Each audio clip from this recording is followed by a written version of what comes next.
Good afternoon, parents and caregivers, and welcome to a second episode of Special Needs Parents Hangout. I'm your host, Sylvia Moramu-Chabo, the founder of Andy Speaks for Special Needs Persons.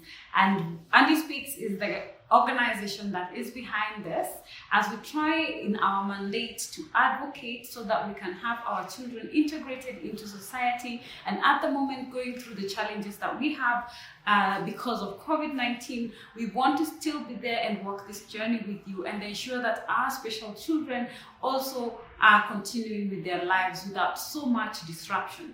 Although we all know that that is almost impossible, but we want you to do the best you can as a caregiver. We shall be hosting Perpetua Omondi, who is the founder of Occupational Dynamic OT. She's an occupational therapist, and we're going to be discussing home program. So how do we ensure that our children continue with activities that will build them, sustain them with what we have in the home? So as a parent, I will need for you to also first identify where your child is, what is lacking, what are we afraid of regression of our children, and then from there we specify a goal, and then from the takeouts of how she's going to guide us, then you will be able to know what works best for your child. Perpetua.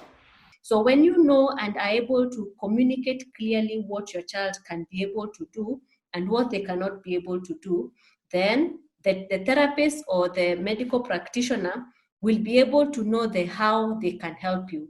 So in regards to home program, when you share with the therapist, then let's say the first time you're sharing with the therapist, they'll be able to know, oh, so when I work with this child, I will start first with the crawling, then we move to walking, because as the parent has described, and as I've also seen from the child, this is where the child is, and this is where the child needs to go. So we need to be very keen with our children that we get to understand and we get to express it, because I know many parents can be able to understand the challenges the children have when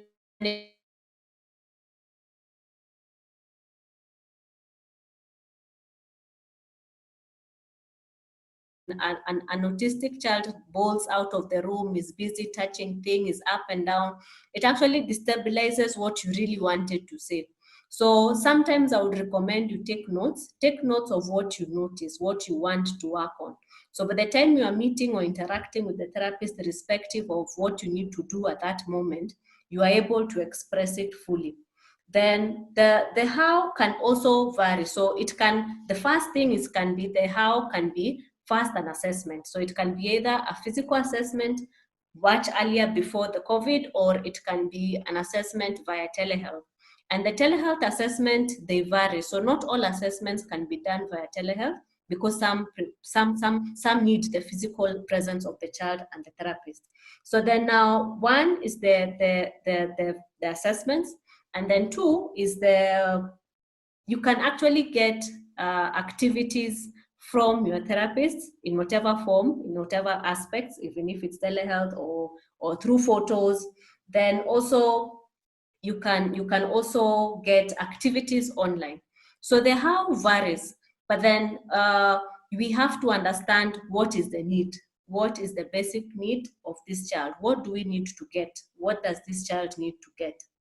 Then the other thing that I would say is that with the how, it is as per the needs of your child. As I keep on repeating, is that every child is an individual. So what is the need of your child? Let's just, if you can imagine your child, just take notes in your head. What are my child's needs? So then now, from the needs of the child, that is where the home program will come from. That is where you'll work on. That is what you'll do. From not only your child's needs, the home program can also be based from your interest, the interests of your child. So let's say, for example, one child likes painting. So your home program, not everything, but some of it can be tailored around their interests. They like painting, but they have poor core strength.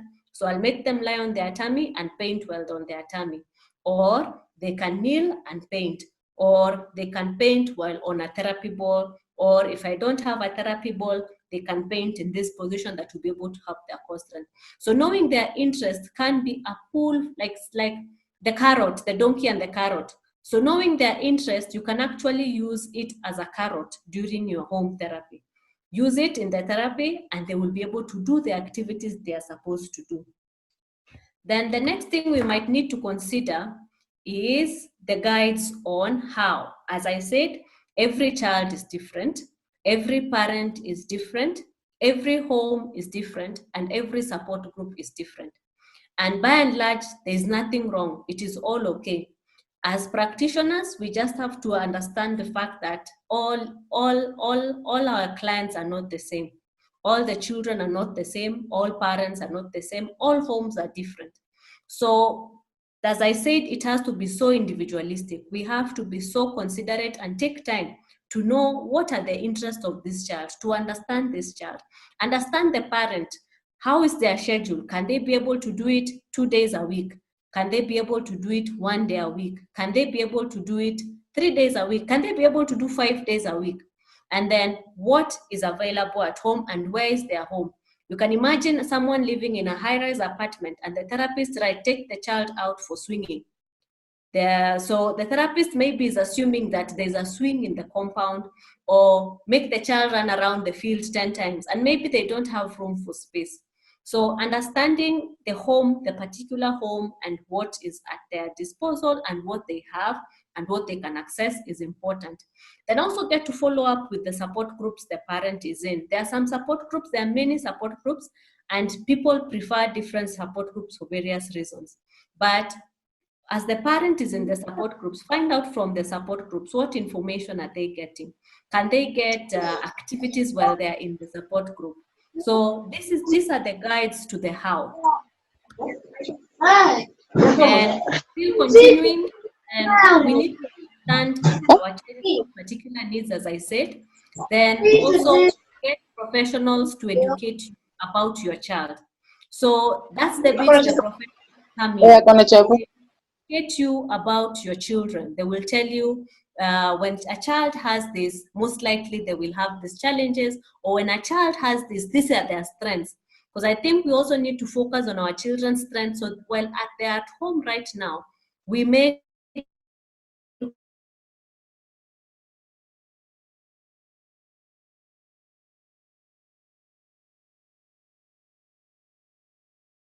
Then another thing I would like also to mention is that for the parents with the special needs, as a parent of special needs, you will always be special in one way or another. So what are your needs as a parent with special needs? So I would mention this because when you meet your needs, it will be easier for you to work with the child. Then you'll find that if you have the need of affirmation, if you have the need to know you are doing the right thing, if you have a need that will make you just or give you space to just relax and take care of yourself, I would like to say that as a parent, don't forget yourself. Even in the home therapy, you are the person who does the activity.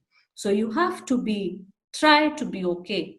It really is an important place. I know it is, I can't say I understand, but I can only imagine how hard it might be to juggle many things at once. But I would say if you just spend a few hours or 1 hour or 2 of the week to meet your needs, you will be more energized. It will be like a recharge.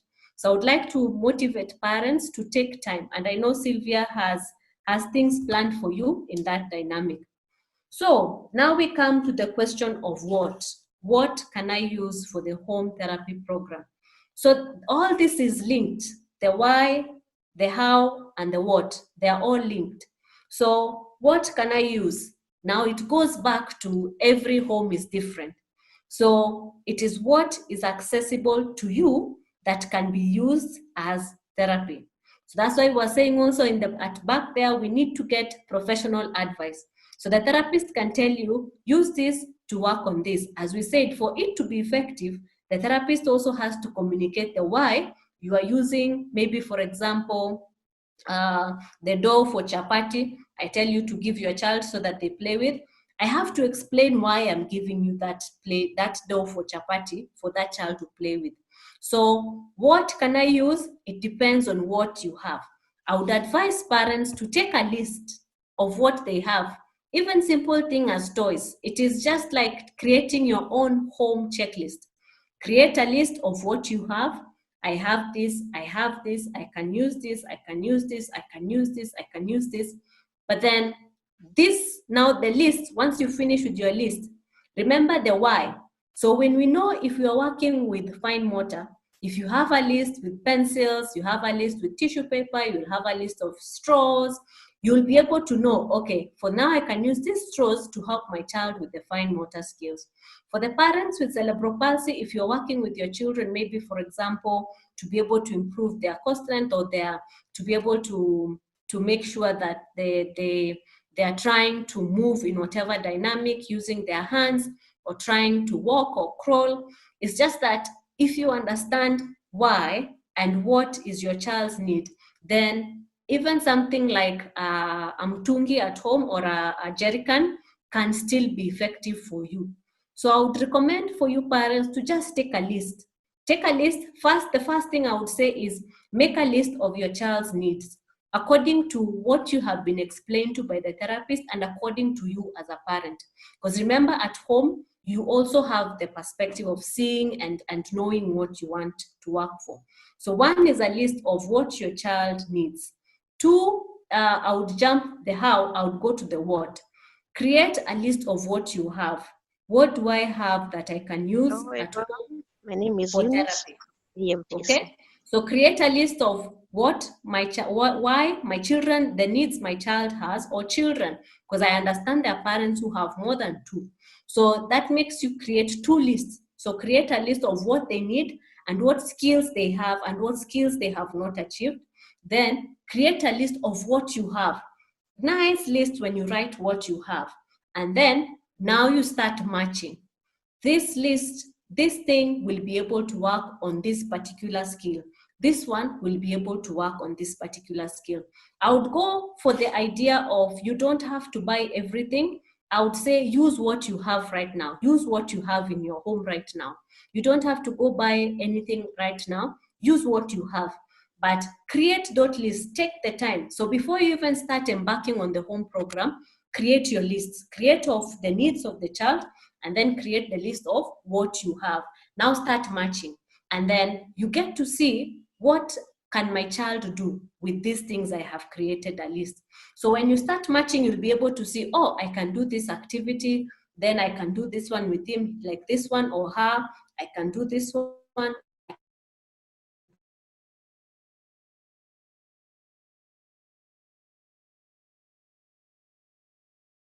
You still need to plan. And I would recommend you plan before you start, so then your therapy will be very smooth. I know there are people who like spontaneity. Spontaneity is good, but plan this part first of the therapy. So you can pick the activities spontaneously, use them. You can even do activities, home therapy during feeding. You can do home therapy during bathing, during dressing, during changing, teaching a child how to roll over. But it's just you have to understand the needs of your child. List them up if you can. Then list what you have, what you can use. And then what you can use, also put yourself there. Because as a parent, as an individual, you can still be an item or a living item, if I can say, that can be used for therapy. You can use yourself. How do I able to be able to jump with my child? How can I swing my child in a particular way so that they can be able to feel that input, the sensory input? So also schedule now time, because we need to schedule time for therapy.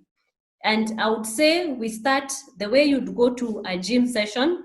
They never make you start working out throughout the week. They start gradually. So even with the home program, I would recommend you start gradually. Let's just pick 3 days a week. Pick the 3 days a week and then start. And you have already created your list of needs. You have created a list of what you can try.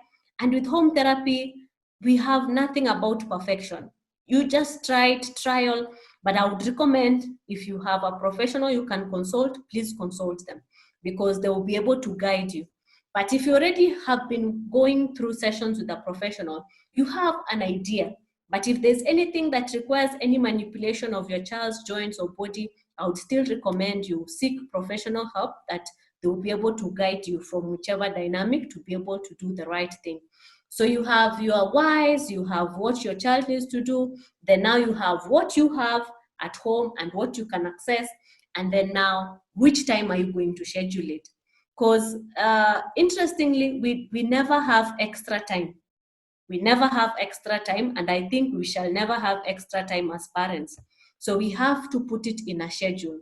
And a schedule doesn't have to mean that at exactly 6:45, I will do the home program. If it works for you that way, well and good. But what I can say with your schedule is that every day that you pick to do your home program, make sure you do it. Whatever time, make sure you do your home program, whichever time of the day. Another thing I would also mention is that take record of your home program. You don't have to write it. You can also record it. You can also show your therapist what you're doing. You can also write it if you like writing or if you prefer writing. Take records, because at times, even as a parent, if you take records of what you're doing, you'll be so surprised, because you'll say, like, say, for example, my child wrote one sentence today. 2 weeks later, you write, my child wrote 3 sentences. 3 weeks later, you write 4, 5, 6, 7. So even you, from a home perspective, you can still see progress. And you can still use that in whatever capacity, showing that parents that you can do it and it can work. You can also just put it so that you celebrate the wins, because you need to celebrate the wins of your child. Even the slightest progress should be celebrated. So I would say that what we can use at home, it is as per the home. It is as per your home. It is as per your resources. It is as per what you have. So you don't have to buy everything. You don't have to get everything. You can modify things. I would say learn as much as you can. Because you see, like, for example, they say in the clinic, use a therapy ball. What are the options I can use for a therapy ball? Google and type, what can I use instead of a therapy ball? You will see various options. What can I use instead of a pegboard? You will see various options. What can I use instead of? So that's add what you've seen being used in the therapy program and your child likes it. So just type it, then you'll be able to see the various options. So I'll just have a few samples of items you can use, simple items. This one I picked because during the COVID, the tissues were bought in a large number. Everywhere in the world, we find that tissue went very fast. In the shelves, there are some shelves that didn't have tissues the first week. So these are resources you can have.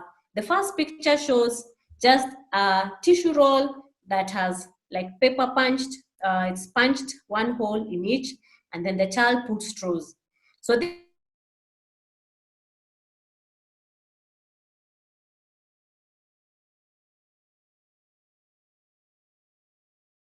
can give at minimum 30 minutes, because these are quite a number, and then they have to cut the straws.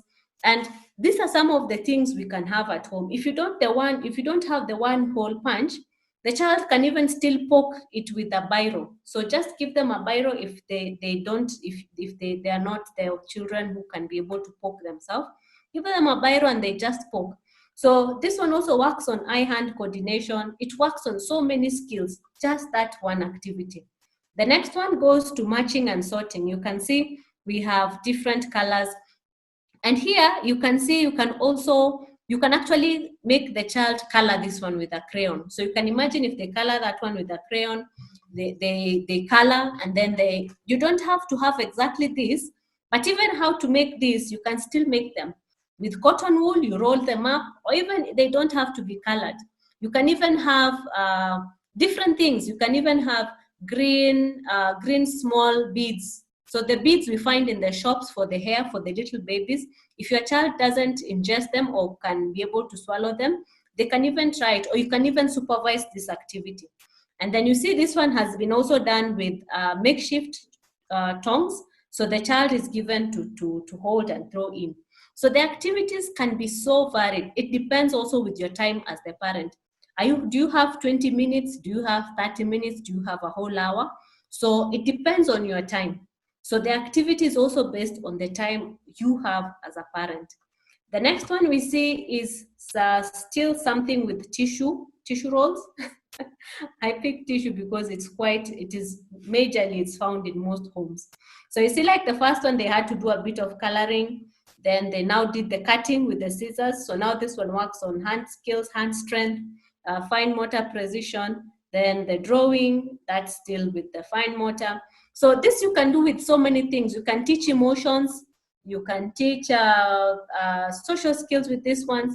You can teach so many things. And you see, this one is a bit spaced, this one is bigger, then this one is really small, and then this is a girl. So you can also teach so many things with one activity, just like the tissue.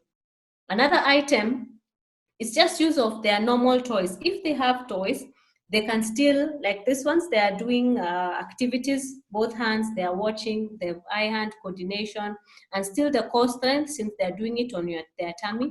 So you can make, and then you can still make it like you create something and then they copy something, or they can create their own designs, or you can make designs, take photos, and then they try it even with your little supervision. So this one can be changed into many things. So it's just to be able to understand also what toys do they have.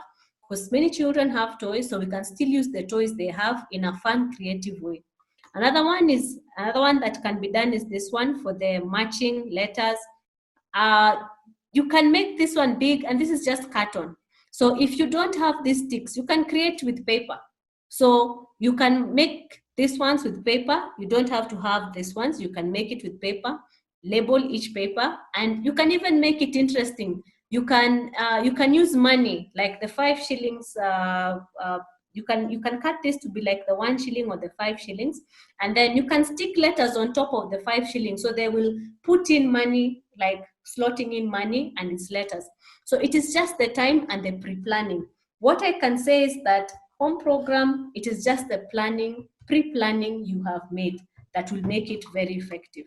You have to plan in advance, you have to know which activity they are doing, and you have to see it, they complete it. Because with home program, completion is very important. Let's look at another one with pegs. Pegs we can get in many of our homes. And these spatulas can be bought if you don't have, or even still you can make it with paper. So this one, they're doing matching numbers. So you're teaching numbers and they're still enjoying and they're still working. So it's quite diverse. You can even make colors. So there can be 3 number 8s. One is purple, one is green, one is blue. So then now they will have to pick which peg goes with which color. So you can teach so many skills with our basic home activities. How about reading and writing? Yes, we can teach reading and writing with a peg. It doesn't have to be really writing, but the reading and the positioning of the letters. So the matching, can they be able to match? So these ones we see are the wooden ones. If we have access to the plastic ones, you can stick maybe the letters around, then they can be able to spell the letters, like picking and hanging the letters. So you can actually create a hanging line and say, it is our word hanging.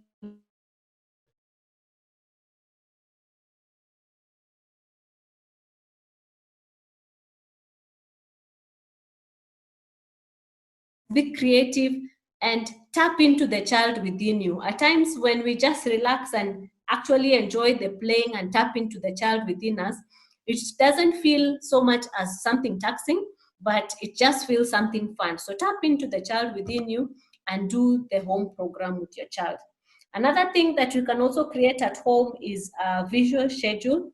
This is a very simple one that shows the child what to do when they go in the toilet. So some of this can be gotten from websites such as Do to Learn. It is DO number 2, then Learn. So such websites are great to be able to help you to have visual schedules, because this one is nice to be able to teach your child how to properly undress and dress well in the toilet. So you can still access such things. Put this visual schedules where the child can see, and let them just learn and do home therapy for themselves at home. Because you see now, sometimes the thing we might maybe sometimes maybe not really understand in our dynamic. The home therapy sometimes is not really, doesn't have to be physical work, but even such like things like the visual schedule, it's actually therapy in its own way. So in conclusion, I would like to say is, 1, know which skills you're building on. Is it fine motor? Is it gross motor? Is it visual? Is it hand? If you're a bit stuck, please consult with a practitioner, get to know what skills can I work on. This is my child. Which skills do you think I need to work on? Then what is accessible to you to build? So what is accessible to you at home? What can you use? Is it tissue paper? Is it pegs? Is it a whiteboard? Is it a toy? Is it a car? Is what is accessible to you? Then another thing is pre-plan. Get the items ready. Schedule a time in advance that you will have your full attention. I would say full attention. It will be it is quite challenging to, let's say, for example, cook and do a home program. I know some parents have hacked it. Maybe some children are on the sitting chair and they're cooking and they have given them some work. But I would highly recommend you just take time and shelve out that time that you'll be able to be there 100%. If you need help with the other children, just get someone, if you can, to be able to maybe work with the other children as you work with this one, with this shelved time. Another thing I would say is consistency. Be very consistent. Even if you pick 2 days a week, be consistent with those 2 days. If you pick 3 days a week, be consistent with those 3 days. Because where consistency is, you see progress. It might be small, it might take time, but with time, it will actually show. And I would recommend you be consistent, because the progress the child has made can be lost if we do, like, for example, I do a home program this week, the next home program is in 3 weeks' time, the next one is in 5 weeks' time. So you find that the progress that maybe they achieved in this week one is lost. So that's why I would recommend consistency. Every single week, make sure you set the time. Make sure you set the time to do the work. So do the work, keep the time, and then if you get stuck, always consult. Because at the end of the day, we are able to learn best from those who practice, and take the time to consult. So with my presentation, I'm done with presentation. I'll take a chance to answer one question that was asked by a parent who mentioned that she has a child with autism who is blind, and she was wondering which form of therapy can be done. I would recommend that one, I would first ask if they ever had any therapies done. If not, then they have to consider consulting a professional, because if the child is blind and still has autism, there are some things that needs to be checked. Like, for example, we need to check what level of autism is there. Are they seeking? Are they just they want to keep to themselves? But she said she was a little hyper. She's up and about. So I would recommend you still get professional help in whatever capacity. If you are near a sub-district or a district hospital, get to consult, get to find out what is the other challenge. But I would also recommend a lot of feeling games. Do a lot of feeling games with your child. Let her touch.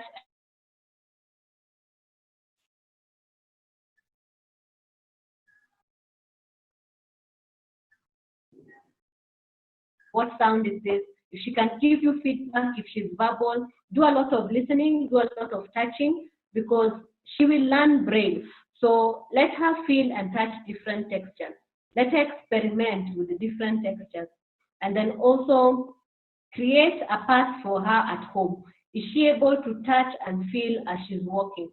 Give her things to know where she's heading, like direct her, like with things on the wall. Is she able to feel I'm in the kitchen? Teach her and let her explore the house.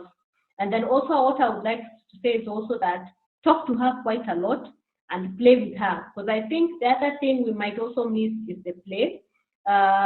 We might miss playing with children because we might assume because they are not seeing or they are not understanding, they are at a different level, we might miss playing with them. So I would also recommend to the mom, please play with her as much as you can. So if there's any questions from your side, I would be happy to answer. Yes, Perpetua, we have a question. Someone is asking, what did you say helps when the child lays on the tummy? So with the tummy, it helps with the core strength, and still also if they're lying down with their hands down, it also helps with strengthening the shoulder. So the core strength is the tummy and the back muscles. So when they lie on their tummy, they're able to work on those muscles. And then also it still works on the neck muscles, because for you to lie down on your tummy, you have to stretch your neck out. So lying down on the tummy works on different things, and if they're lying down on their tummy working with both hands, it helps with the bilateral use of this. So it works on very many skills. So it's just to be able to help them. Yes, I see Mary saying that. Yeah.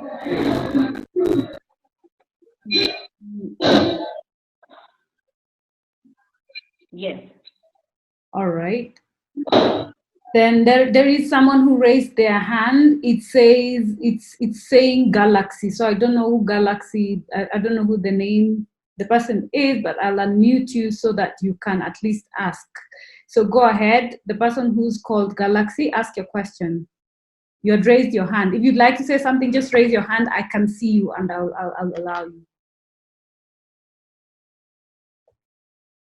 So the person who was the first one to raise their hand, that's Galaxy. Could you please just ask the question? Galaxy J5 Prime. I wish there was another way of highlighting who it is. Okay, anyone else? Yes, Dr. Lincoln, go ahead.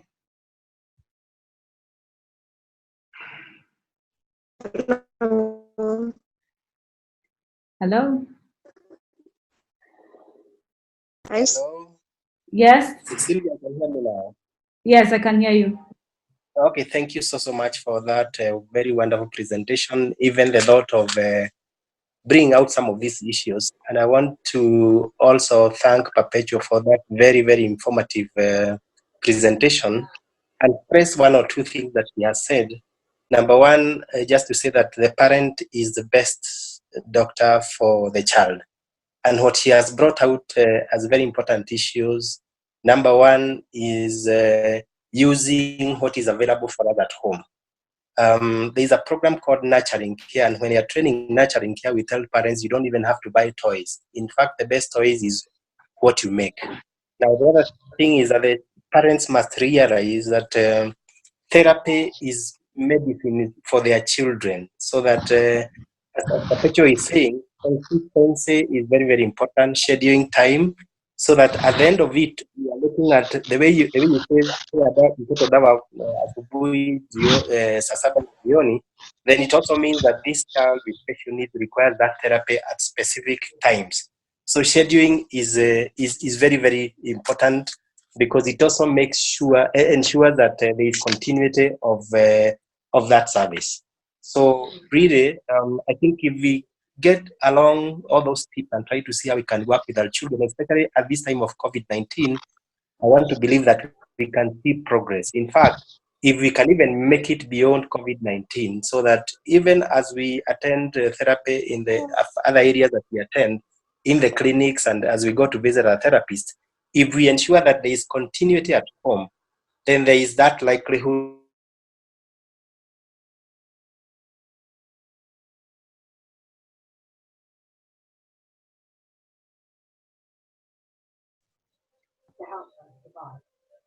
Yeah.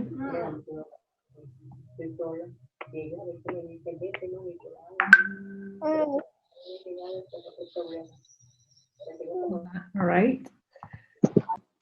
Daktari. Okay. So then we have Carol. I don't know, I've lost you. I hope you finished. Lincoln, you finished? Yes, I did. I did. Thank you, Sylvia. Sorry? I said I did. I finished and told you thank you, Sylvia. Right. Okay. Sorry, I think I'd lost your connection for a while. So we have Carol. Okay, I have a question. Mm-hmm. It concerns children with autism. So there were different, like 3 or 4 parents were complaining that it's hard for their kid to take, like, you see the way guys are keeping safe by putting on masks and things. So it's hard for the children with autism to put on their mask. So how do they go about that? Because they also want to take the measures. You want to take that, Perpetua, or do you want me to take it? So take it because you've tried it. Okay, for my children first, the fact that we're watching TV and they can see everyone else is wearing it, then I introduced it, I put it on. So that curiosity, when you as a parent, it's like the way we show them things by example. So when I put it on, they were curious enough to want theirs. So then you try it, but you'll realize that kids are different. Like someone shared that the child could not keep, because of the, you know how irritable the band is behind the ear. So you can, if you find that's an issue, maybe if it's a child who enjoys wearing a hat, maybe you can add a button onto the sides of the hat, then the thing goes over the hat. So they wear the hat, it becomes a one piece, a kofia now, and the mask can be on. Because the other thing also you'll find is they cannot keep them on for long, which is a challenge. And due to regression, for example, like one of mine, we are now back to drooling. So you find it doesn't stay for long. So I've had to buy the cloth masks, and several of them, like they say, we're going for a walk to just keep their muscles on. So I'll have to keep changing, because of course, even as it gets worse, now we're introducing another issue of them getting cold and all that. So, but with time also try make them understand why they need to keep it on. As hard as it is for our children to understand, the more you repeat it, the more they will get to understand it. And also involve the rest of the family, so that they feel everyone else is wearing it and they also should join in. I hope that helps. Yeah, Yeah, Carol, thank you. that helps. Okay, we have another question. Done, Carol? Yeah, thank you. All right. Okay. So, One question. Sorry? I've seen one more question. Someone has asked their child is tiptoeing, and they were asking if diet helps and what they can do to help with the tiptoeing. So with tiptoeing and dieting, I wouldn't say they're well related. It's just that the tiptoeing can be many things. So I'll still recommend a physical visit to a hospital, because it can be maybe shortened tendon. You wouldn't know if the Achilles has shortened, or it might be sensory. So I wouldn't advise 100%. All I can say is that if you can either clarify or get to find out why the child is tiptoeing, is the tendon short, is that why they're tiptoeing, or is it sensory related? Okay. Then the other challenge I know most parents are wondering is there is the fear of actually going to the hospitals. Are there any occupational therapists who are still open? Because I saw messages going around that therapy sessions have closed, and house calls make it more expensive. So some of the things that we are scared about, like if I call an OT home as opposed to taking my child there, there'll be that exposure and all that. So it could be easier if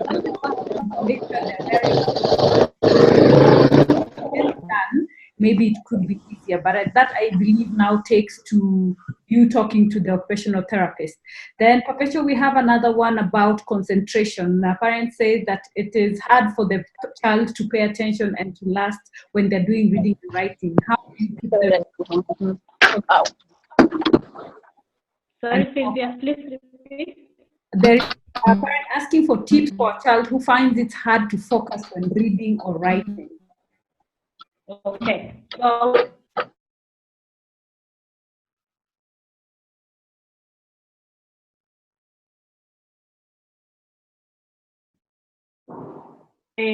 so it prepares the child. So I would recommend more of a movement activity, more of a listening activity, more of an organizing activity. Like you see the tissue one where they are cutting the little tissue guys. I call them the village people. So they create a whole village. So they don't have to create a whole village, but before they're sitting down to work, I would recommend they do a bit of movement. They do a bit of something like the jumping jacks, if they can be able to. They do a bit of Simon Says, because now that one works when they're listening. And then now when they sit down to read and write, they have had their, like we call them brain gym exercises. Their brain is a bit awake, so they'll be able to sit and do. But then also know your child's threshold, because you might be expecting they sit for 1 hour, and that's not their threshold. So know your child's threshold. Is it 5 minutes? In that 5 minutes, can you be able to teach something productive? Then let them take a break, a 5 or 10 minutes break. Let's just say 5, because then they will go kabisa. So give them a 5 minutes break. Let them sit down and then continue. So you have to break their work, break it into chunks, make them have breaks. Okay, thank you. Then we have another one. My child has been in walking therapy, but can walk without aid, though slowly. But recently, she has been bending the knees. What could be the reason and the treatment?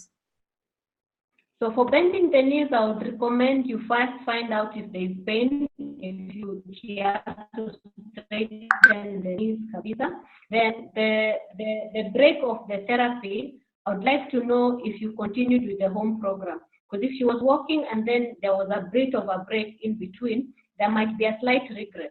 So I would also see the consistency even after the break of the therapy. So first find out is there pain, and then also if you try stretch it to straighten it, is she crying or is there a bit of pain, so that we also we don't have any shortening of any of those tendons. So find out if there is pain. If there is pain, I would recommend you still now go to hospital for the therapist to be able to see what they can be able to do. Okay, thank you. Then what exercises do you recommend for drooling children?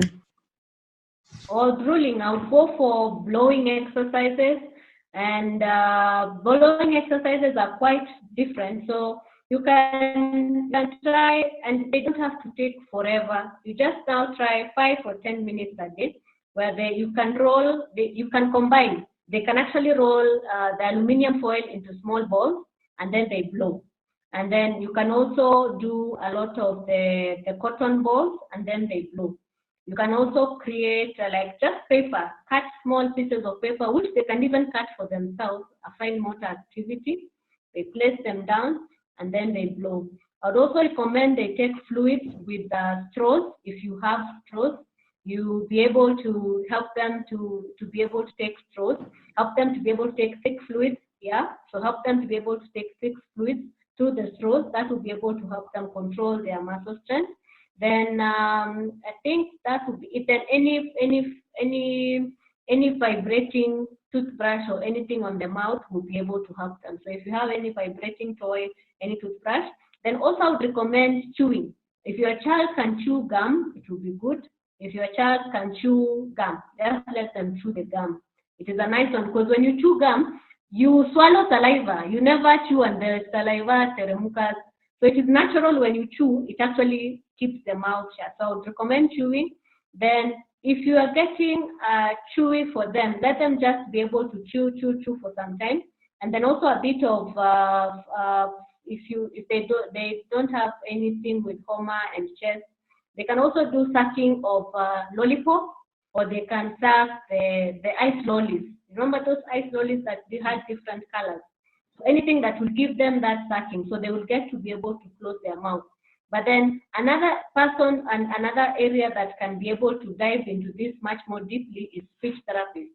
Because speech therapists are the ones who do a lot of the mouth things. But then in terms of OT, that's the much you can be able to do. Okay, thank you for that, Perpetua. Yeah, we'll try and host also a speech therapist to help us with that for those who need to continue with speech from home. Another question, Perpetua, that we have here. There was a comment in the section, so for parents, you can go see what is also going on there. So to Grace has been advised. Of course, parent is asking, how do you help train a child to sleep? Okay. A lot of them have been thrown off their sleeping schedules because maybe of the increased screen time and stuff like that. So how do you retrain them back? Perpetua? Sleep is that, yes, you can hear me, Sylvia? Yeah, I can now. The thing with sleep, for me, I would really go back to the hours before they sleep. When was the last screen time they had, like light coming from any screen? It might be your phone, it might be the tablet, it might be the TV, it might be whichever screen you might put. We need to find out when was the last time they were on the screen. So children on the spectrum, if they have screen time really late, their brain is so alert, they find it really hard to go to sleep.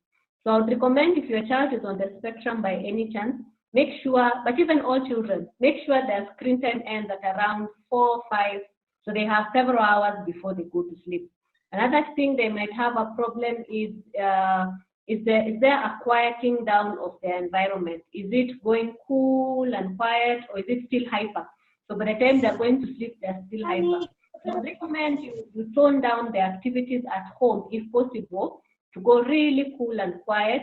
And if they prefer rocking, their children who will find they just rock, just help them rock to sleep. If they prefer any joint compression, some do brushing, the brushing protocol before they go to sleep. Some do the weighted jackets. I've actually seen kids who sleep with the weighted jacket just to give them that proprioceptive feedback until they're able to go to sleep. So it's for you to be able to try out different things, see what can be able to work for them. Tone down their evening, reduce screen time if you can. Then if they don't have screen time and they're still having challenges with sleeping, then still consult a developmental pediatrician, because they will look at the hours that they are sleeping or not sleeping. Okay, thanks, Pape, for that. Okay, another question. A 15-year-old with autism, what therapy can one engage in to help with hyperactivity and the running up and down and screaming? Okay, so 15, it means then it is not the management stage, because it's not early intervention. So what I would say is that if there's a lot of running around and screaming, then you have to find ways that they will still engage in this activity in a more appropriate way in sorts. So for example, if they can engage in play outside, because 15 is a very active teenager. So they need to be active. Are they getting the opportunity to run outside and play? Are they getting an opportunity to do heavy work, like for example, like lifting, carrying? So they can help you around in the home in lifting and carrying heavy things. So giving them that input, because when they're older, you find that some really need a bit more input, a little bit more of weight to be able to work. And then I don't know how long he has done the screaming, but I'll start with the aspect of finding out why the screaming and when is it. So it's just frequency. Is it every time? Is it at a particular time? Is it triggered by something? So then I would also go back to how is the screaming? Is it continuous throughout the day? Is it triggered? Because I tend to find that some children have meltdowns and we might classify them as screaming. So you have to really find out the form of screaming. We have to really find out what it is. But I would go to still training him to be able to understand what is the norms, like visual schedules and stories. This one is acceptable, this screaming is a little bit loud, or you can give them opportunities to scream inside a pillow. So when they're 15 and teenagehood going that way, it is more of management and teaching them the skills if you can. So with the hyperactivity, still engage them with activities and then find ways to calm them down. What will calm him down? Is it rocking? Is it swinging? Is it for 15-year-old, I would go for more of rocking. Is it heavy joints? For 15-year-old, I would go for heavy joint also. Would they prefer heavy joint compression? And for them, it might be more of a jacket, more of a blanket, more movement. So it's still also very individualistic, but you have to identify the timings, like when is this screaming a lot? Because you might find that children who scream quite a lot at a particular time, and is this screaming triggered? And might it be a meltdown considered as screaming? Okay, thank you, Pape. There's someone asking, my son can bite, but he can't chew food. How do you train them to actually chew food? So for chewing, it's quite a journey to be able to teach a child how to chew. But the speech therapists, they actually do that quite a lot. But I would recommend you try finger foods. You try foods that actually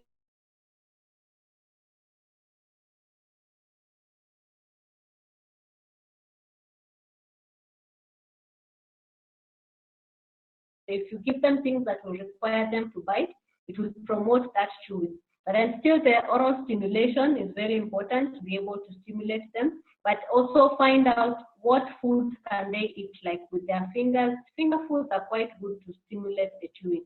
Things that will be able to just help them just get that.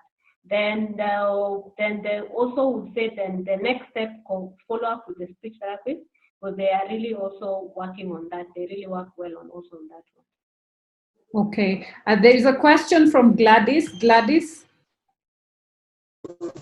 Hello, Sylvia. How are you? I'm good, thank you. I was asking, I know you're talking about autism, but for those kids who have both autism and cerebral palsy, what happens if they crisscross the is there any kind of specific therapies that we can do, especially in the issue of crisscrossing the legs? Actually, it is open. Andy Speaks is for all neurodiverse. It doesn't matter if it's autism, cerebral palsy, DS. The only difference is I'm a parent of autistic children, but all our forums are open to all parents. So long as your child is neurodiverse, you're very welcome. And Perpetua, please answer the question. Okay, so for the child who has both autism and cerebral palsy, you will be required to do therapy that will work on both conditions. Therapy that will work on cerebral palsy and therapy that will work on autism. So you had a question about crossing their legs. You can still use a rounded, cylindrical item to be able to place in between their legs that is comfortable, because I know they make like those round things. So you just place it in between their legs. And also, yes, I think if you're getting the item, you might be wanting to show us. So getting the cylindrical item that will be able to put around their legs, and even the chair, the sitting position, to be able to help their legs to be positioned in such a way that they are not crossing. So I'll go first with positioning. What items are you using to help their legs not cross? Two is also still the various exercises that you can do to help their legs to be able to be strong, but it's just majorly on positioning. So then also now identify the areas the child does need in regards to the autism. So you have to work on both of these conditions at the same time. So occupational therapy will still work on both, so that you'll get occupational therapy that will work on still cerebral palsy and still to be able to work on the autism. Okay, thank you for that. Eunice says she has a question. I hope she answered. She got to ask or type it. I'm just trying to catch up with all of the questions because we're also almost time barred. Remember, we have limited time. Is there anyone else who has a question? Because I'm not seeing any hands up. And Let me see. Sylvia, can I just add something to what yes, Lincoln. Perpetua said about a child with both autism and cerebral palsy? It's important to note that because I know there are therapists in this meeting, it's important to know that we, as therapists, you do not treat diagnosis. So you look at, if it's a child with autism and has cerebral palsy, you look at what can I do? What is the manifestation of this child, and what is my aim in terms of either development? Like when you see a child who is scissoring, what somebody is saying, closing their legs, it probably means the child could be spastic. So what you are dealing with is spasticity, whether it has come as a result of autism or cerebral palsy. So your focus is on normalizing the muscle tone. So I wanted to say that it doesn't matter how many conditions a child is having. What you look at is what can they do, and what can you stimulate for them to be able to do for you to be able to get the desired results. Thank you. All right, thanks, Lincoln. There's a parent who said, Perpetua, you had mentioned about early intervention. So where is the end of early intervention and the next phase? How do you know you're past early intervention and now you're on management? So also with the professionals in the forum, they can be able to guide also on this one. For me, I was thinking early intervention is 0 to 5, but I'm open to hear what the other professionals are saying. Yeah, because we have quite a number. Because remember, early can be early for anyone. Maybe my diagnosis came at 5, at 10. We are having people being diagnosed even at 30. So that is the point at which. So is it age related, or is it the point of discovery that now it depends on early or management? For me, okay, one by one. If you could raise your hand, I can know and unmute who it is. Our professional early identification and intervention. Mm-hmm. And we always say that the earlier the identification and the intervention, the better the results. Mm-hmm. So if the child, for example, got the problem at birth, so it means that if you're able to diagnose that child or capture that child as a child with a special need below 28 weeks, you start therapy immediately. In fact, some of them, we are now even emphasizing that therapists should even be able to visit the nurseries or maternities, so that every child who is born is supposed to be examined, so that if there is a problem, then the follow-up can start immediately. So that's why Perpetua is saying 15 years, this child could have been had that problem maybe since birth, or maybe 5 years. So 15 years is far too long. A lot of other things would have happened by the time you come in. So as a therapist, you consider early intervention in terms of when did the problem occur, and at what point between the time the problem occurred and the intervention started. So if it is almost immediately, then you have intervened early. Then if it has taken over a year or so, then it means that you are late in terms of intervention. Thank you, Lincoln. Any other contribution from the OTs in the room? Okay, I think for early identification and intervention, mostly we look at the period window where you can capture a lot of things from the child. The child can learn a lot. So between the age of 0 to 7 years, I could say, I think on my part, is when we can actually say it's early intervention, and yeah, so early identification and early intervention. So after that, mostly it's just trying to get the child to learn, at least to get the highest the highest you can get for them to do the best, their highest potential possible. So yeah, for me, I think it's between 0 to 7 years. Okay. Any other? If we don't have, Eunice has a question. Eunice, the floor is yours. Hi. My question was, my son is sleeping, and I wanted to ask how can I train him on to balance when he's walking. Then I'm training him on how to ride a bicycle, but he hasn't still learned how to ride. I was asking, how do I go about it? Yes, Pape, respond to that. I was getting the first one was riding the bike. That's the first point I didn't hear so clearly. Walking. The second one was the riding the bike. He asked how to give him balance when walking, and then how you get him to ride a tricycle like that. I think it's the coordination of actually that is one I'm also being interested in how. Yeah. Yes. So with the balance, I would recommend you try a bit of the rails at home, if you can adapt something to make those rails so that he is able to get some balance. So balance also comes on the hold. So let him hold somewhere as he is walking. So the holding is very important. It can even be with the walkers, the therapists know, and they can even maybe demonstrate or show with a few pictures if someone has it close. Those small walkers that the children can be able to use while walking. So he can use that to be able to just give him that balance without really walking by himself.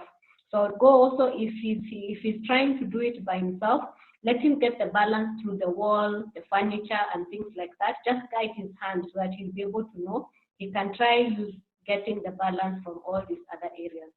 For the bicycle, for the pedaling, I would like to know if there's any spasticity. That spasticity will be able to limit any kind of that round movement. So if there's any form of spasticity, it will be able to limit that kind of movement. But just the trial and him just being on it, it is very important. He just tries to be on it. The other thing is the way we used to have the bicycle suspended. There's a way we used to do it when you were small. You have the bike suspended so that now a person can just cycle without it moving. So I would recommend you find a way of suspending the bike. Then now he practices without really much moving, and you won't have to move quite a lot. So if the tone is normalized and you've done a bit of activities before placing him on the bike, just suspend it, find a way, because I've seen also cyclists also suspending their bike and they're able to just practice cycling in the house. So find a way of suspending it, and he just keeps on trying with the cycling even when he's in the house. But I would recommend he does cycling.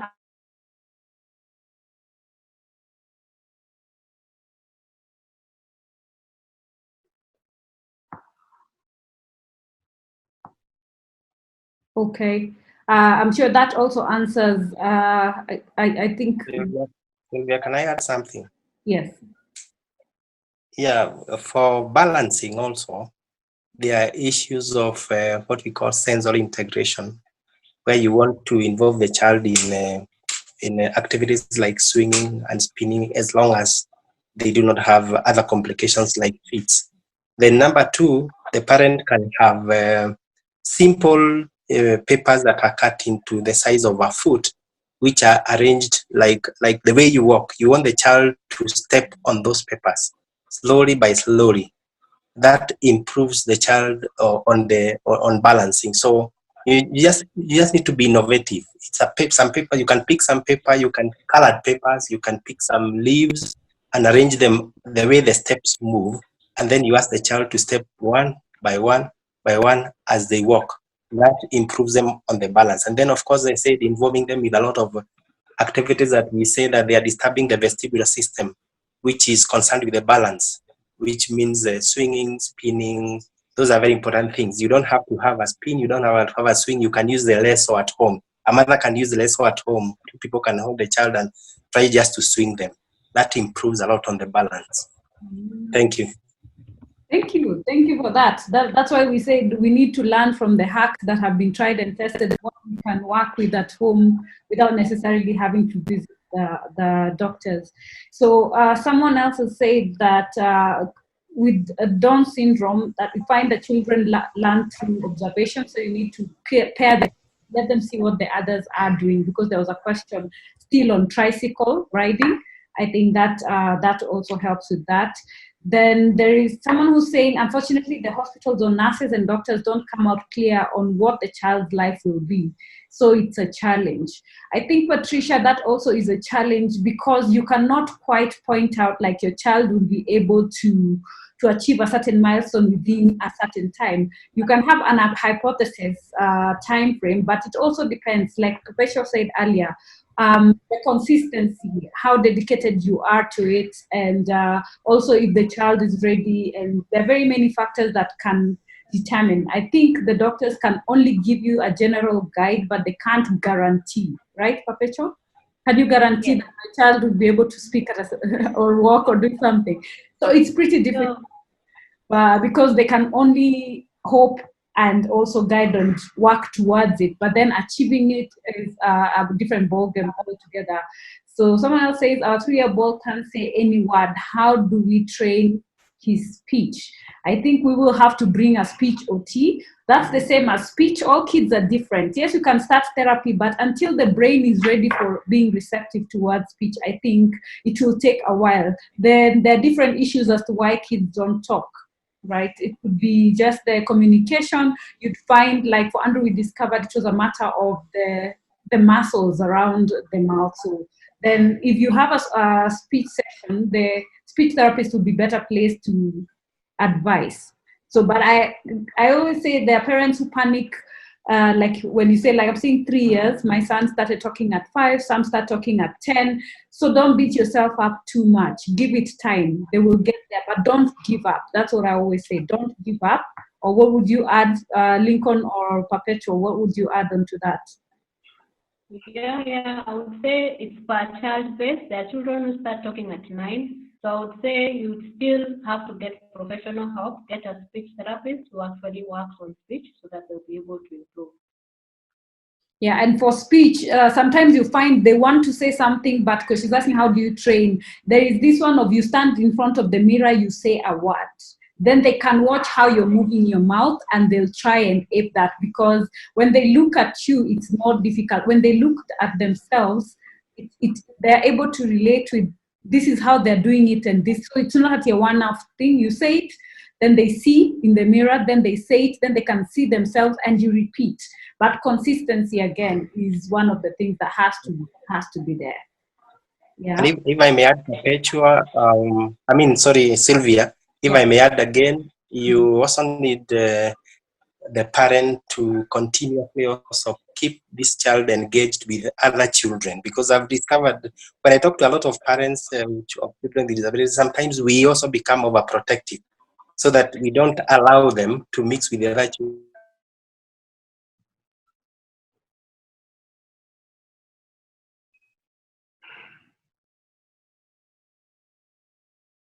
that is very simple that can be done at the hospital.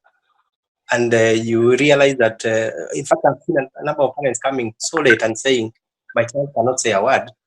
Kumbe, it is just that simple thing. Most importantly, keep your child with other children. They will train the child how to speak more better than and more faster than you and me.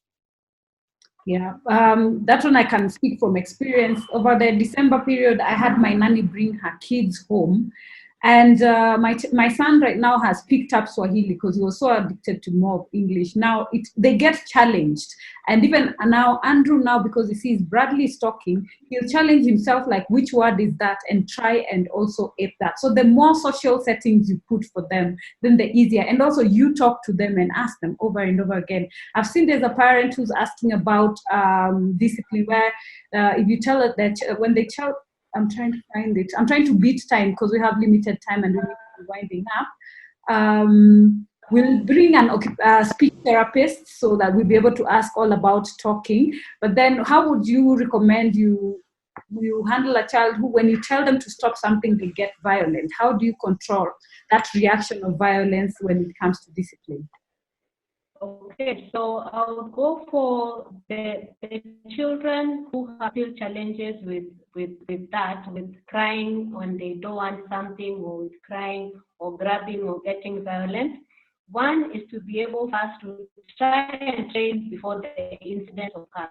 So for example, you know that he grabs or cries and things like that. So you have to explain that this one is for now, this one is for later. And then you have to be so consistent. If you pick a form of like discipline, be consistent with it. I know people have different opinions of what forms of discipline they use. So I would say that this bottle and I refuse, I shouldn't give him because then now he has a tantrum. If I said no, it is a no. This bottle, we are not taking it. So then now he has to understand. So some of the children on the autism spectrum, they won't really understand by hearing, they will understand by seeing consistency. For them, it is routine. Once they see this bottle has been refused today, and it is refused tomorrow, and it is refused the next day, they will get it and say, okay, if I want this bottle, I either ask it nicely or I actually don't get it. So because the challenge is if we don't show our children boundaries and discipline, as they go older, they will be more violent and they'll be able to do more havoc. I've seen a home that has no windows because the 25-year-old, when he doesn't get what he wants, he breaks all the windows. So you find that if you don't nip it in the bud when they're younger, if you don't create a form of discipline, if they don't understand a no is a no, if they don't have also parameters to guide their behavior, as they grow older, it will get worse. And the older they grow, the harder it is for you to control them. Okay, and I'd also like to add something. There's in the speech conversation. Remember, before a child can start on speech, there has to be assessment by a professional because you cannot start on speech until they're settled. So there's always a guidelines on the sensory issues have to be sorted. So those are some of those how you progress and which therapy comes before which.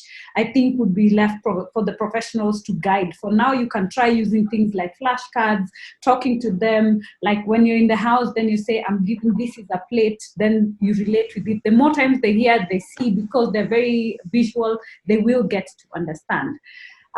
Sadly, we have to come to an end of this forum. I am very grateful for all of you who showed up. Next week, we shall be having Derek will be covering emotional intelligence. So for all the things we are feeling, what we are going through, so how do we handle that? How do we balance life when you're feeling like you want to give up? How do we put all this together? Then after that, now the other Saturday we'll have a speech therapist.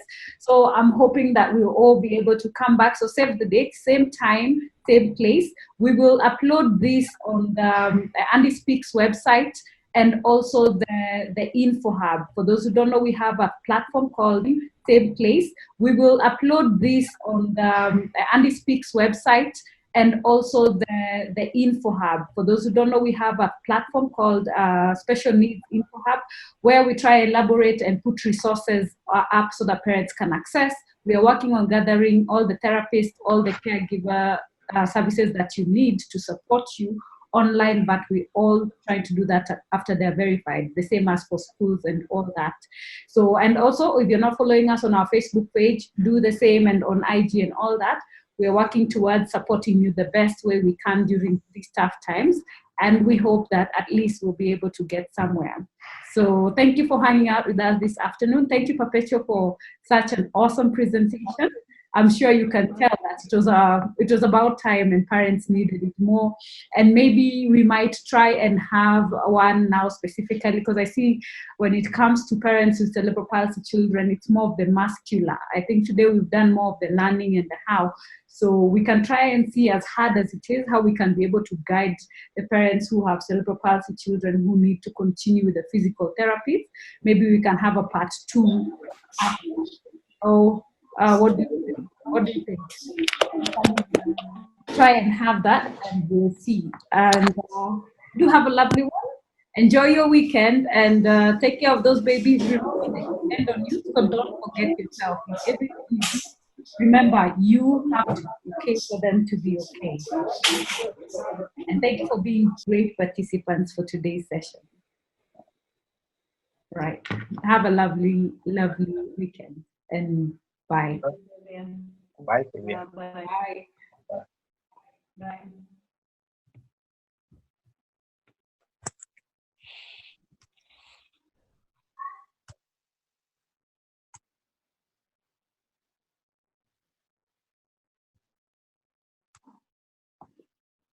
Are you able to save the conversation?